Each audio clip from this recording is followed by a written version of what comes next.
Bonjour.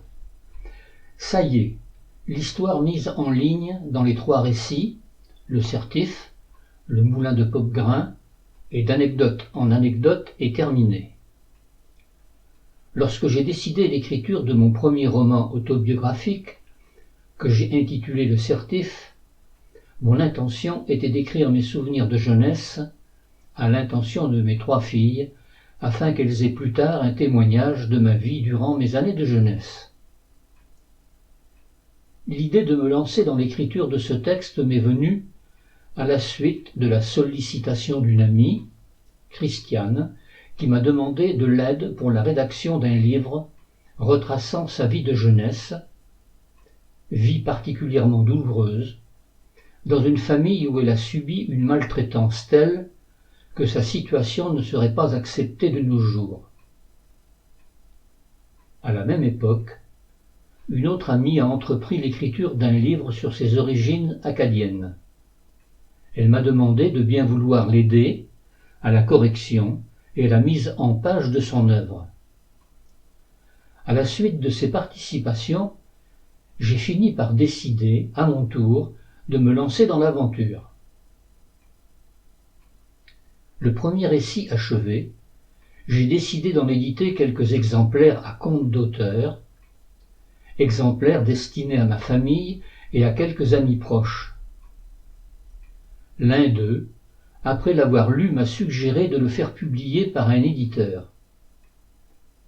Après avoir longtemps hésité, j'ai finalement décidé de tenter l'expérience et j'ai recherché, sur Internet, quelle maison d'édition serait susceptible de s'intéresser à mon récit.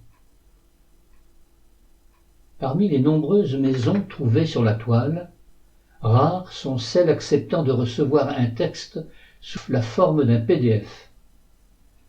La plupart exigent un envoi sous un format papier adressé par la poste, ce qui entraîne de fait des frais importants sans garantie d'être lu.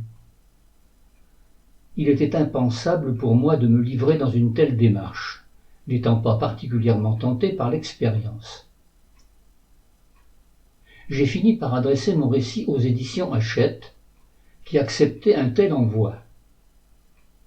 Ces éditions possèdent un ensemble de filiales, chacune d'entre elles traitant d'un domaine précis. C'est ainsi que mon PDF est parvenu dans les locaux des éditions Vérone. Là, 1 mois après mon envoi, j'ai reçu un mot de la responsable éditoriale qui acceptait mon texte et qui m'adressait un contrat pour me proposer l'édition de mon roman. Elle accompagnait ce contrat d'un mot manuscrit dans lequel elle me disait ceci: « Vous signez un témoignage authentique, écrit avec beaucoup de sincérité. » C'était fort aimable de sa part, mais je n'ai pas donné suite. Le contrat proposé me demandait une participation de 2 990 € pour la réalisation de la maquette et des frais d'inscription à leur catalogue, sans garantie pour moi en cas d'insuccès. Voici la réponse que j'ai adressée à cette personne. Bonjour Madame Weisbert. Je viens de recevoir votre proposition de contrat relative à la publication de mon manuscrit Le Certif. Je ne vais pas donner suite et je m'en explique. Je suis dans ma 83e année et je n'ai pas l'intention d'engager de tels frais pour la réalisation de la maquette. À l'origine, je n'avais aucune intention de faire publier mon texte à destination du public. Comme je vous l'ai précédemment indiqué, l'an dernier, j'ai fait éditer quelques exemplaires à compte d'auteur. Les personnes qui ont lu mon récit ont apprécié et m'ont fait part de leurs commentaires. Certaines ont même suggéré que je le fasse publier. C'est ce qui, au final, m'a encouragé à vous le présenter. La somme demandée par votre maison d'édition représente une bonne centaine d'exemplaires qui pourraient être à nouveau édités à compte d'auteur. Je ne souhaite donc pas investir dans un tel montant.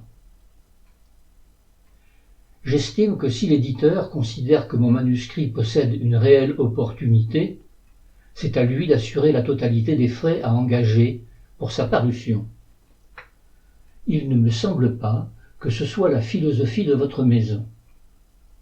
Pourtant, dans la mesure où la maison d'édition estime que le manuscrit représente un réel potentiel, il me paraîtrait normal qu'elle assure le risque de l'édition. Or, dans le contrat, tel qu'il est rédigé, c'est l'auteur qui assure ce risque. Il me reste à espérer qu'une autre maison d'édition soit suffisamment confiante dans la qualité du texte et l'intérêt qu'il pourrait susciter auprès de futurs lecteurs pour envisager sa parution. Je suis sensible aux mots de sympathie que vous avez bien voulu joindre à votre proposition de contrat. Je regrette que nous ne puissions pas nous entendre sur le projet de contrat que vous m'avez soumis. Je vous prie de croire, madame, à l'expression de ma sincère considération. L'année suivante, j'ai tenté l'aventure avec les éditions Le Menhir. Voici ce qu'ils indiquent sur leur site internet. Les éditions du Menhir sont constamment à la recherche de nouveaux auditeurs afin d'étoffer notre catalogue. Nous attachons une importance primordiale à la relation entre auteur et éditeur, entre lesquels nous souhaitons instaurer un climat de confiance et de respect mutuel. Ainsi, nous garantissons à tous les auteurs qui nous soumettent leurs œuvres que leur manuscrit sera examiné. C'est pour cette raison que nos délais de réponse peuvent paraître longs. Il peut s'écouler plusieurs mois entre la réception d'un manuscrit et l'acceptation ou le refus de publication. Pour tenter de résoudre ce problème, nous sommes actuellement en train de recruter de nouveaux membres pour notre comité de lecture. J'ai adressé mon manuscrit voici maintenant plus de 20 mois. À ce jour, je n'ai reçu ni acceptation ni refus. Je n'attends plus rien de ce côté. Dans ce premier roman, en racontant ma jeunesse, j'ai souhaité partager avec le lecteur les conditions de vie de la jeunesse de l'époque. Je n'avais pas l'intention d'écrire une suite à cette histoire vécue. Devant l'insistance de certains de mes premiers lecteurs, j'ai fini par me décider et d'écrire le déroulé de ma carrière d'enseignant, ce qui a donné le texte intitulé Le Moulin de Popgrain. Une fois le texte édité, toujours à compte d'auteur, je me suis souvenu d'un certain nombre de faits qui auraient pu être insérés dans les 2 tomes précédents. Ceci m'a amené à écrire et à publier un complément sous la forme d'un recueil d'anecdotes. À l'écoute de cette histoire de vie, vous avez pu constater que celle-ci n'a pas été monotone. J'ai le sentiment d'avoir réussi ma vie professionnelle malgré tous les aléas rencontrés. J'ai pris beaucoup de plaisir à enseigner, alors qu'à l'origine, j'étais plutôt attiré par une formation commerciale. Je n'ai finalement pas regretté ce choix. J'ai pu, d'une façon détournée, satisfaire mon autre motivation dans le cadre de mon implication dans le domaine de l'économie sociale et solidaire. Là aussi, j'ai le sentiment d'avoir réussi ma vie sociale tournée vers le monde extérieur. J'ai eu moins de réussite dans ma vie sentimentale, mais là je resterai muet sur le sujet. C'est mon jardin secret. La seule chose que je peux dire, c'est que ma première déception amoureuse, dont je n'ai toujours pas compris l'origine, a longtemps impacté le futur de mes relations sentimentales. Depuis l'année 1993, je suis en retraite. De retour dans ma région d'origine, j'ai continué, durant ces 29 années, à participer à la vie sociale de ma commune et de mon canton. J'ai tour à tour été correspondant d'un hebdomadaire régional pour lequel j'ai écrit de nombreux articles relatant la vie locale. J'ai, durant une vingtaine d'années, adhéré et assuré le secrétariat d'une association de randonneurs.